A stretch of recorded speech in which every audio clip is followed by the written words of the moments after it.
Hello everybody, and thank you for joining us here at the Canyon City Public Library for another virtual story time. We'd like to start our virtual story times off with our welcome song, and it goes, "Oh welcome, welcome everyone, now you're here, let's have some fun. First we'll clap our hands just so, then we'll bend and touch our toes. Welcome, welcome everyone, now you're here, let's have some fun." Thank you, everybody. Hopefully everybody's still enjoying our virtual story times. Just a quick reminder, folks, we are doing in-person story times Mondays, Tuesdays, and Thursdays, all at 10:30. So please stop in and see us here at the public library. Which brings us to the story that I will be reading today, Hanukkah Hamster by Michelle Markle.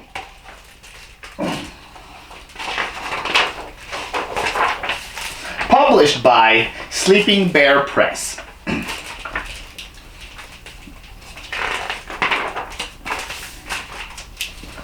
December had come to the city. Decorations glittered on the rooftops and windows. People rushed in and out of stores to buy gifts for the holidays. All day long, Edgar drove them in his cab. At the end of his shift, he was so tired, he climbed into the back seat of his cab and took a little nap.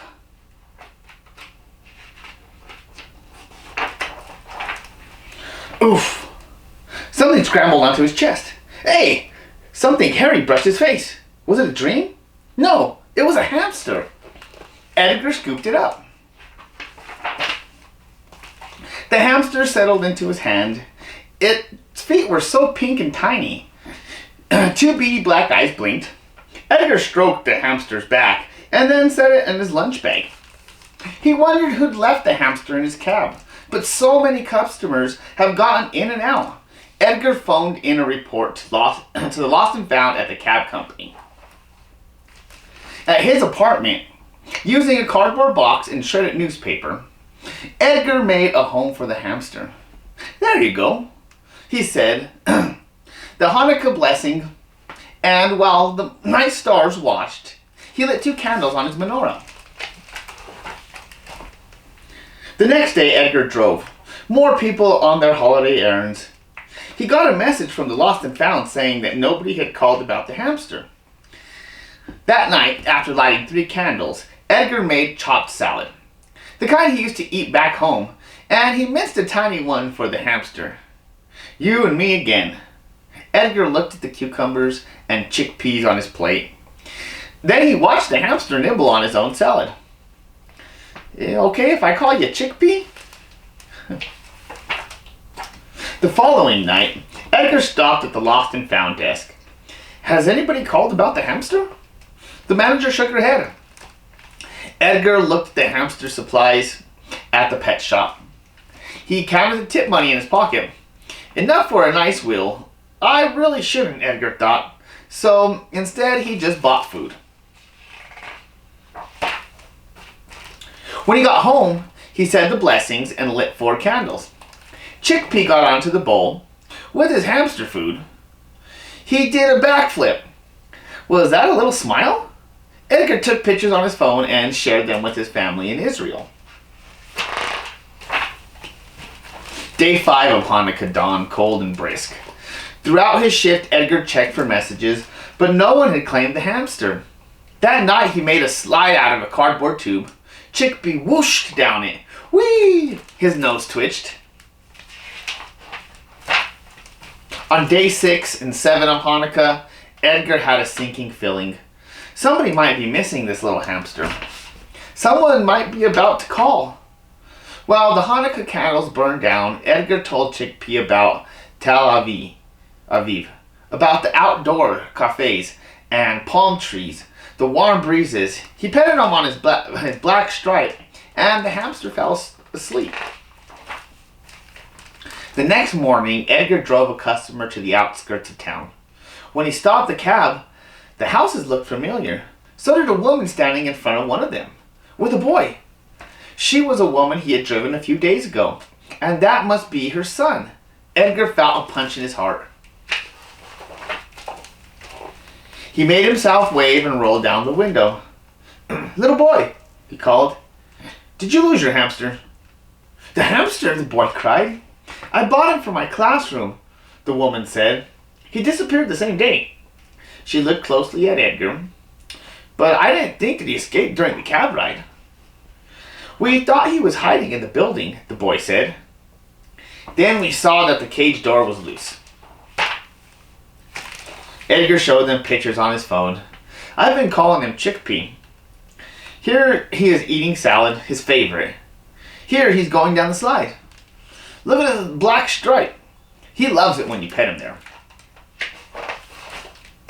The woman squinted at one of the photos. Do I see a menorah? Yes, said Edgar. Me and the hamster, we've been celebrating Hanukkah together. You and the hamster? The woman said. Do you have family here? No, they're back in Israel. So you live by yourself.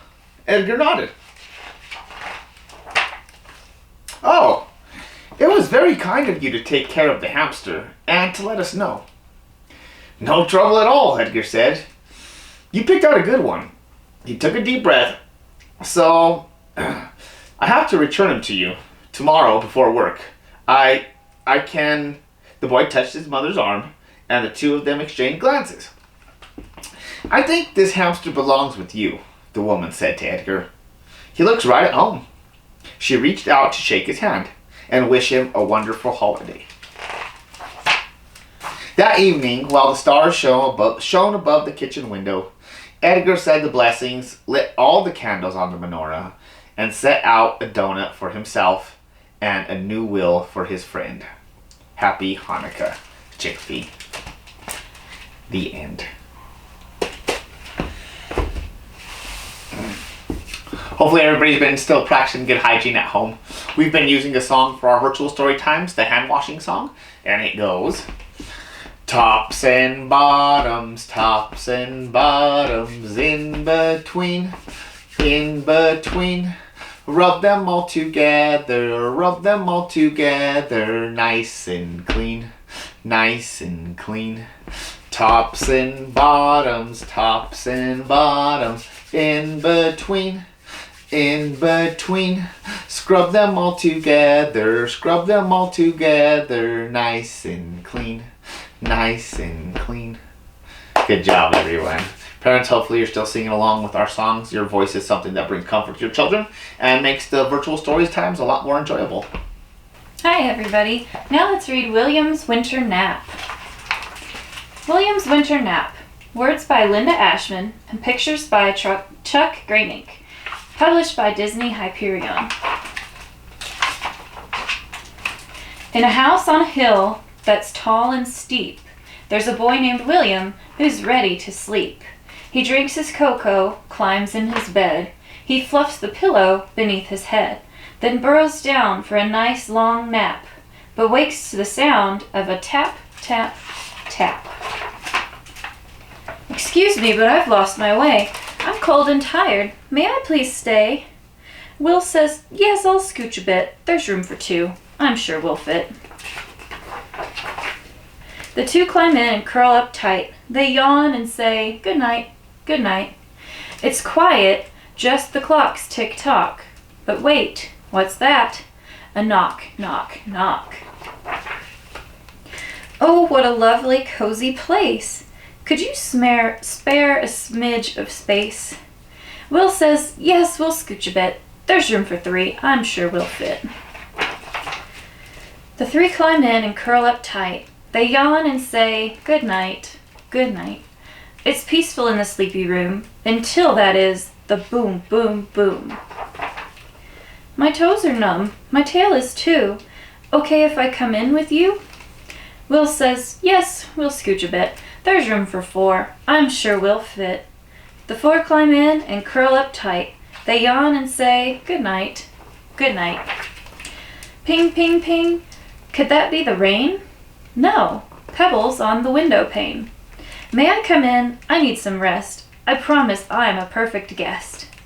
Will says, yes, we'll scooch a bit. There's room for five. I'm sure we'll fit. The five climb in and curl up tight. They yawn and say, good night, good night.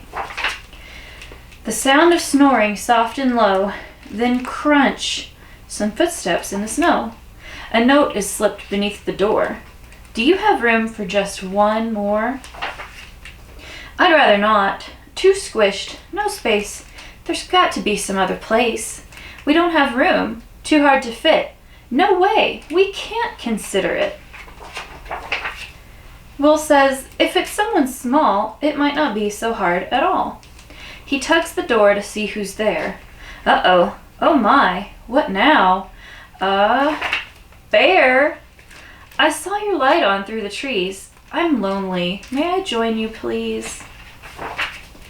Bear shivers in the falling snow. I see. No room. That's fine. I'll go. It's awfully cold. The snow, the ice. He'd keep us warm. He seemed quite nice. They all say, wait, we'll scooch a bit. There's room for 6. Somehow we'll fit. The 6 climb in and curl up tight. They yawn and say, good night, good night.